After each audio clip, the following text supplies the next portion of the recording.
adalah ayat wajib untuk PAI agar paham, terutama itu adalah terkait dengan konten atau lebih tepatnya adalah kurikulum, ya.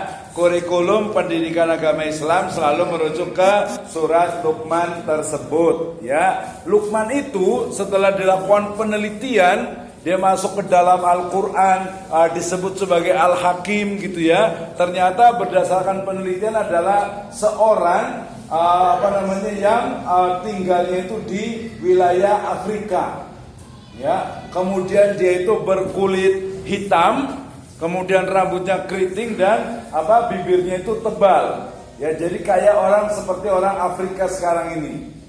Nah, hikmahnya adalah berarti kita yang mungkin diberikan wajah, muka, postur yang pas-pasan, jangan takut. Ya, jangan khawatir, jangan juga merasa minder. Ternyata di dalam Al-Quran, ya bukan fisik yang dilihat, tetapi kebijaksanaan, keadilan, kecerdasan, kesolehan individual dan juga sosial. Itu hikmah salah satu yang ada di surat Luqman atau Luqman Al-Hakim itu sendiri. Nah, Luqman Al-Hakim beberapa riwayat itu adalah guru dari Plato dan Aristoteles yang mereka dari Yunani itu belajar ke Mesir. Tapi ini perlu studi lebih lanjut lagi. Oke, yang pertama cabangnya tadi itu adalah filsafat ketuhanan. Yang ini oleh sebagian ulama itu ada yang menyebutnya haram dan yang menyebutnya itu boleh, ya.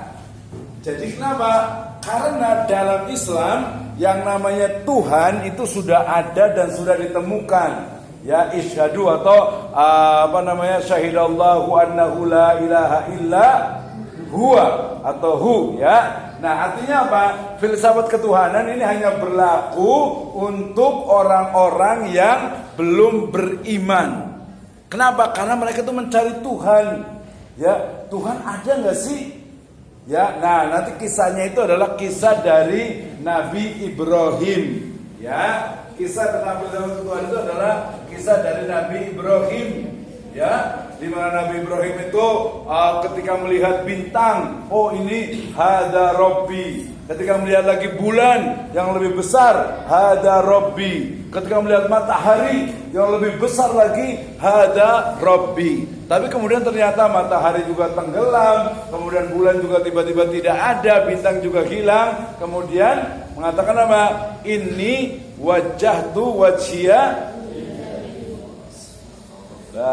lilladzi fataras samawati wal ard, gitu ya. Pokoknya ternyata Tuhan itu adalah yang menciptakan seluruh alam semesta.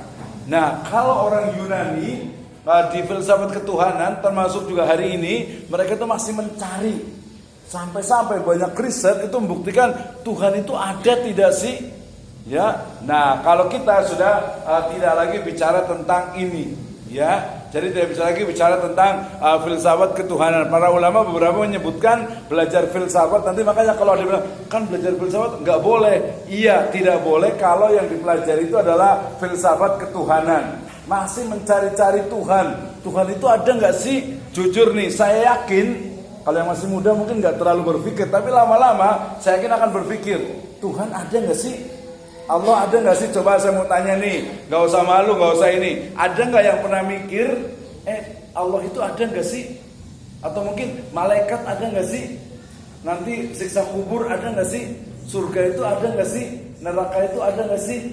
Ada nggak pernah berpikir? Iya, kadang kalau orang sering mikir, ada dia kepikiran ke bawah-bawah. Ada yang memang godaan syaitan, maka nanti langsung ta'awud, berlindung gitu ya. Ada juga yang memang murni berpikir untuk membuktikan. Karena apa? Ini penting. Filsafat itu dalam konteks tadi berpikir itu penting.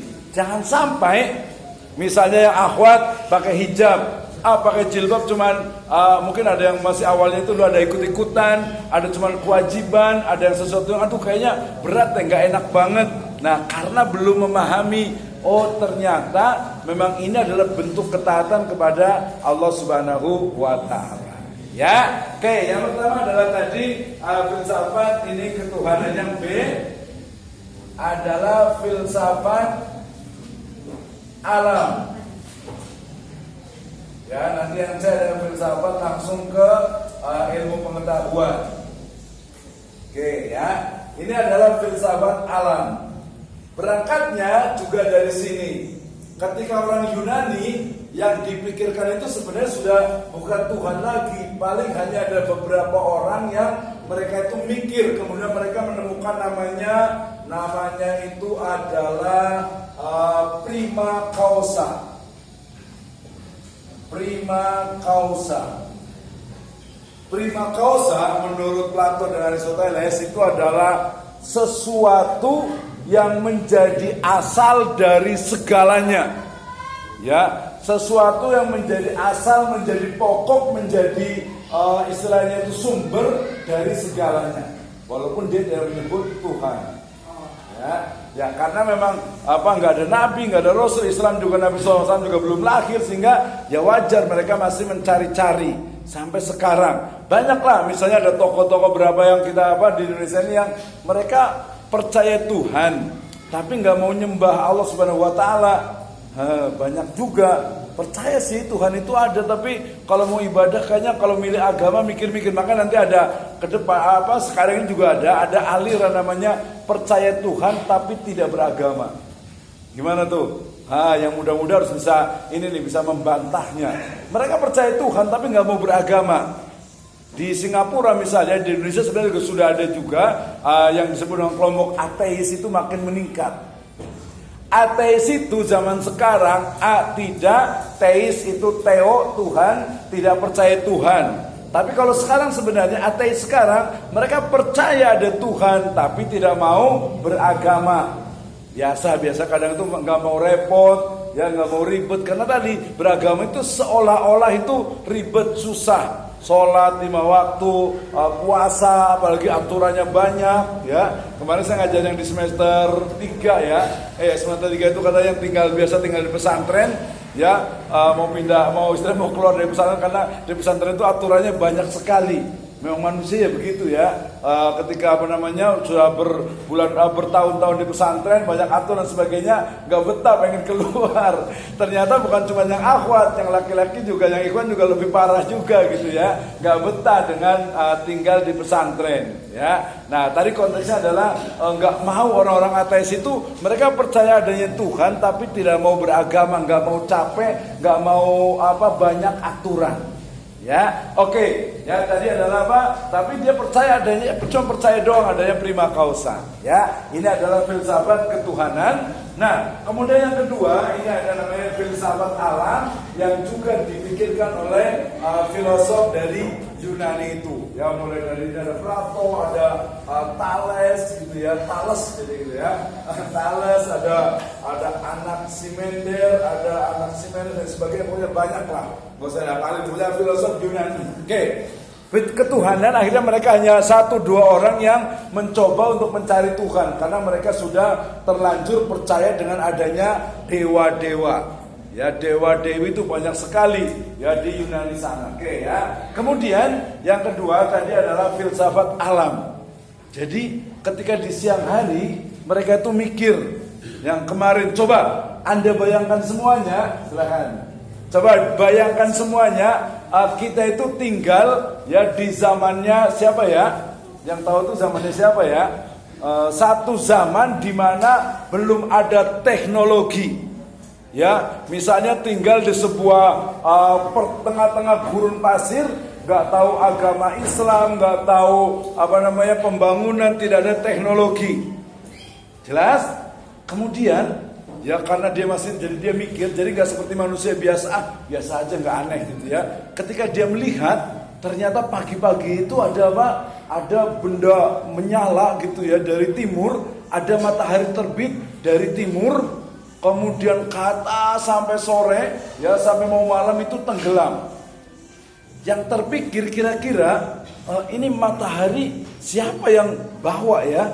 Atau matahari ini kenapa? Kok ada benda seperti api di atas kemudian ke bawah. Orang yang belum sekolah, yang nggak tahu, kira-kira pikirannya seperti apa? Nah, maka muncullah mitos. Ada yang punya komputer zaman dulu itu, ada di Windows itu ada gambar bumi itu dibawa berada di atas punggung kura-kura. Nah, itu adalah mitos-mitos juga yang ada dari sana. Di Yunani awal itu dia memahami bahwa matahari itu adalah seperti seperti bola api yang diseret oleh dewa yang bawa, gitu kan? Karena memang nggak tahu, gitu kan ya. Nah, itu di level yang sifatnya itu sangat tidak logis. Ya, jadi berarti matahari kan dia ngeliatnya di alam. Matahari, kemudian malam itu ada bintang. Sampai-sampai kenapa tadi bintang itu gambarnya itu begini ya, bintang itu ya. Kenapa, siapa sih yang bikin itu? Kenapa bintang itu segi 5 ya? Iya kan? Padahal tidak semua bintang bercahaya. Dan bintang itu yang gak ada tuh yang warnanya begini. Bukan warnanya, bentuknya. Ada yang tahu bintang itu seperti apa? Iya, bintang itu sebagian besar seperti matahari. Kok bisa ya? Gambarnya kok jadi segi 5? Dari mana kira-kira tuh?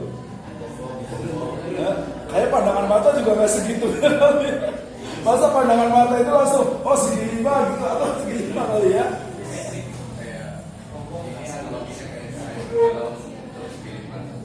Gitu kali ya, mirip kali ya. Nah, kok kayak semua bintang seperti itu gitu ya.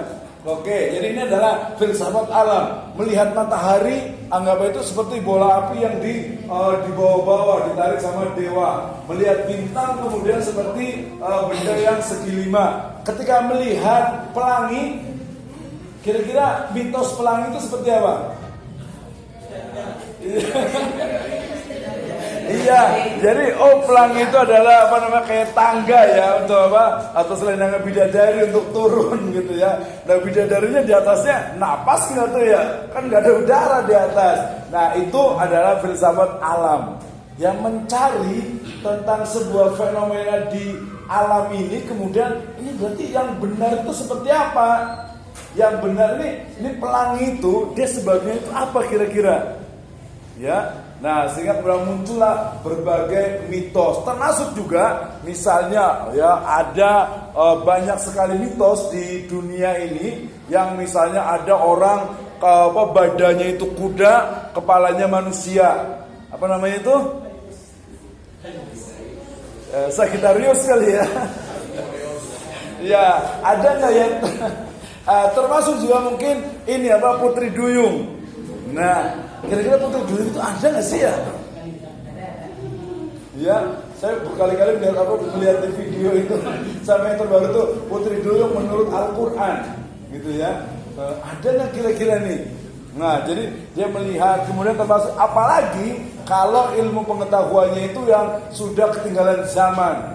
Ya misalnya ada tulisan-tulisan dari Eropa yang datang ke Indonesia, yang datang ke Nusantara, ke Asia, ke Afrika, itu kadang menggambarkannya itu berbeda. Makanya kemudian muncul yang kemarin itu dinosaurus. Kenapa? Padahal dinosaurus itu nggak segitu amat. Riset terbaru menunjukkan bahwa dinosaurus itu ya seperti sapi, ya seperti misalnya kerbau gitu, nggak galak, nggak ada memang yang sampai kayak T-Rex gitu, nggak ada sebenarnya. Nggak seperti itu sebenarnya itu ya. Jadi, nah tapi kan memang dicari kebenarannya. Nah inilah nanti yang kemudian memunculkan filsafat alam ini, memunculkan namanya filsafat ilmu. Ya, jadi kalau filsafat alam dia bicara tentang ontologi. Yang kemarin itu, kalau filsafat ilmu kemarin bicara tentang epistemologi. Nah, ya, bicara tentang epistemologi. Jadi dari mana ilmu itu? Kemarin perbedaannya antara ilmu dengan pengetahuan kita sudah pelajari, ya. Kemudian juga tentang karakter dari ilmu, ya. Kemudian kemarin yang sudah saya share belum itunya filenya? Sudah ya, yang di epistemologi. Nah, kalau yang belum paham boleh ditanyakan. Oke, yang keempat, sebelum saya lanjut yang keempat ada pertanyaan. Ada yang mau nanya nggak nih tentang sejarah, ya definisi, kemudian sejarah perkembangannya, kemudian cabang-cabangnya. Ya, jadi di sini itu kalau kita bilang ada tambahan sejarah dan perkembangannya. Jadi sejarah itu sebenarnya filsafat itu muncul di Yunani. Kemudian ketika Yunani dalam hal ini adalah kelanjutan dari Romawi itu dikalahkan oleh Islam, ya. Kemudian Islam itu menjadi mercusuar ilmu pengetahuan di Baghdad, ya. Kemudian filsafat itu masuk ke dalam peradaban Islam. Ya, buku-buku filsafat itu diterjemahkan, kemudian akhirnya masuk ke dalam cara berpikir manusia, khususnya cara berpikir umat Islam. Sehingga nanti dalam masalah akidah, misalnya, ya, ada yang pernah dengar, jadi antara Qadariyah, ya, dengan Jabriyah, ya, dengan Jabriyah. Jadi gini. Manusia itu sebenarnya takdirnya itu sudah ditentukan atau belum? Sudah ya. Kalau sudah ditakdirkan, kenapa kita harus ini? Biarin aja berarti, ngikutin takdir saja. Iya kan? Jadi seperti manusia itu apakah seperti wayang? Wayang itu kan berarti hanya dimainkan oleh dalangnya. Ya, atau mungkin manusia itu ya bebas, nggak ada hubungannya. Pokoknya manusia itu ya bebas, mau ngapain saja terserah manusianya.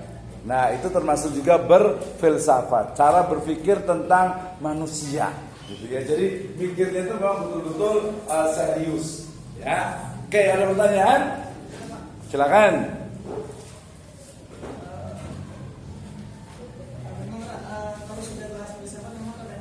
Iya, harusnya itu jangan pusing-pusing. Saya benar dulu ya. Silakan. Sebelum kepada definisi kemudian cabang ya, sejarah perkembangannya kan dari negara yang berada di Indonesia. Betul ya. Itu tidak mungkin kan ketika tiba-tiba sudah ada sejarah, kemudian tiba-tiba berkembang tanpa adanya apa sih yang melatar belakang bahwasanya adanya filsafat. Betul. Kemudian siapa penerbit pertama yang tentang ilmu kefilsafatan? Tentang ilmu filsafatan itu siapa? Ya, betul. Kenapa bisa adanya ilmu filsafat itu? Nah, ya baik, terima kasih ya. Jadi dari namanya langsung dijawab. Dari namanya ini sudah sangat jelas sekali. Ini adalah bahasa Latin. Kemudian bahasa Latin itu adalah perkembangan dari bahasa Yunani, gitu ya. Dan dia termasuk dari bahasa sebenarnya Aramaik, ya, atau sekarang itu menjadi Armenia. Nah, berarti ilmu filsafat itu sebenarnya muncul memang dari Yunani, terutama dua tokoh utamanya. Ini gurunya, ya, kemudian ini adalah muridnya. Ya, kemudian di bawahnya lagi banyak lagi murid-murid yang kemudian menyebarkan dari ilmu filsafat. Sekali lagi, kalau menurut Yunani itu filsafat itu adalah ilmu yang ilmu dengan cara berpikir untuk mencari sebuah kebijaksanaan, untuk mencari sebuah keadilan, dan yang lebih tepatnya adalah untuk mencari sebuah puncak kebenaran. Gitu ya. Jadi yang benar itu manusia kalau sudah meninggal, jasadnya itu mati, kemudian ada ruhnya kira-kira kemana? Dipikir itu. Kenapa mereka mikir? Karena mereka tidak mendapatkan wahyu, karena mereka tidak memiliki kitab suci. Kan Taurat Injil juga belum ada, gitu ya. Nah itu ya. Jadi mereka sebenarnya ya berpikir mencari sebagainya. Mungkin ya nanti kalau dalam Islam ya diserahkan kepada Allah Subhanahu Wa Taala. Mereka yakin kan nih? Atau jangan-jangan hanya percaya dengan dewa-dewa yang ada di mereka saja. Gitu ya. Jadi Plato dan Aristoteles dianggap sebagai pendiri dari ilmu filsafat, ya, cara berpikirnya. Nah, kemudian sebenarnya nggak ribet juga sih. Justru malah sebenarnya memang ilmu filsafat itu memang untuk orang-orang yang memang suka mikir. Iya kan? Ya tadi misalnya kita mikir nih, ya mungkin orang tua kita juga mungkin ada pikir juga, Indonesia juga rajin mikir. Ya mikir hari ini makan apa, besok makan apa, besok lagi mau makan siapa, gitu. Iya kan, mengorbankan siapa gitu kan ya. Jadi sebenarnya ini mudah. Jadi filsafat itu adalah cara berpikir tentang mencari kebenaran. Gampang. Jadi kita itu misalnya sekarang lagi kuliah di sini di Sirajul Falah. Terus berarti nanti setelah lulus ini mau ngapain ya? Besok saya kira ngapain ya? Mungkin ada yang tinggal di pesantren, ada yang tinggal di rumah sama orang tua. Nanti orang tua sudah semakin tua, nanti meninggal. Nanti saya menikah dengan siapa? Nanti punya anak seperti apa? Oh, nanti kalau sudah tua saya mau ngapain? Ya kalau udah meninggal kira-kira ini kayak meninggalnya kayak gimana ya? Nah, itu sebenarnya mikir juga. Itu sebenarnya juga dia berfilsafat. Berarti ada yang ngatur nih. Atau mungkin berpikir tentang kenapa ya saya dilahirkan mungkin dari keluarga yang mungkin kurang mampu. Saya juga lahir dari keluarga orang kurang mampu. Ya orang tua pendidikannya itu juga kurang. Keluarga, lingkungan juga tidak mendukung. Kenapa ya? Nah, berpikir seperti itu tapi kemudian tidak menjudge dirinya, tidak menyesali, ingat ya. Jangan menyesali sesuatu yang ada pada diri kita. Misalnya kenapa sih saya kok lahir dari keluarga yang kurang mampu? Ya kenapa sih saya kok lahir dari mungkin lingkungan yang tidak islami atau lingkungan yang mungkin kurang sadar pendidikan dan lain sebagainya. Nah, tapi justru berpikir tidak tidak pesimis tapi harus optimis. Oke, saya memang keluarga saya memang tidak mampu, keluarga saya memang mungkin tidak kurang sadar pendidikan, ya keluarga saya mungkin juga memang dari sisi kemajuan kekayaan juga kurang, tapi saya harus bisa maju, saya harus bisa berkembang, saya harus bisa merubah diri kita, bisa berpikir dan mencari sebuah solusi. Ya, jadi bukan cuma mikir, tapi cari solusinya. Ngapain nih? Apa yang kita bisa lakukan untuk bisa merubah nasib kita? Nah, jelas ya. Itu jadi filsafat itu mudah, praktis, nggak usah ribet-ribet gitu ya. Nah, bedanya adalah karakternya adalah apa? Kritis. Jadi kritis. Ini benar nggak nih? Sama dengan nanti di yang filsafat ilmu. Ya ini benar nggak nih? Ini ada. Ini benar nggak ini sebuah kebenaran? Ya sampai makanya nanti keraguannya itu memunculkan pertanyaan yang tidak pesimis tapi membuat penasaran dan mencari sebuah kebenaran. Gitu ya. Nah, misalnya saya pengen pergi ke Persia, saya pengen pergi ke Iran. Di Iran itu katanya di sana banyak orang-orang Syiah. Kayak gimana sih sebenarnya di sana? Teknologinya katanya mereka itu maju, bahkan sampai katanya sudah menemukan ini time traveler katanya. Ya sudah menemukan mesin waktu tuh. Iya katanya gitu ya. Jadi teknologinya itu tidak mengembangkan dari yang ada di Amerika. Jadi dia telepon itu sudah nggak perlu pakai kabel, nggak perlu pakai pulsa, gitu ya. Kemarin ada beberapa teman yang ke sana itu dia menguji coba. Jadi kalau kita mau telepon dari sini ke 1 kilo itu pakai bukan teknologi tapi pakai rumus tertentu itu bisa kedengeran. Nah, ya nanti boleh cari tapi kayaknya nggak terlalu banyak dipublish biasanya. Kalau kita sekarang ini sebenarnya dijajah nih.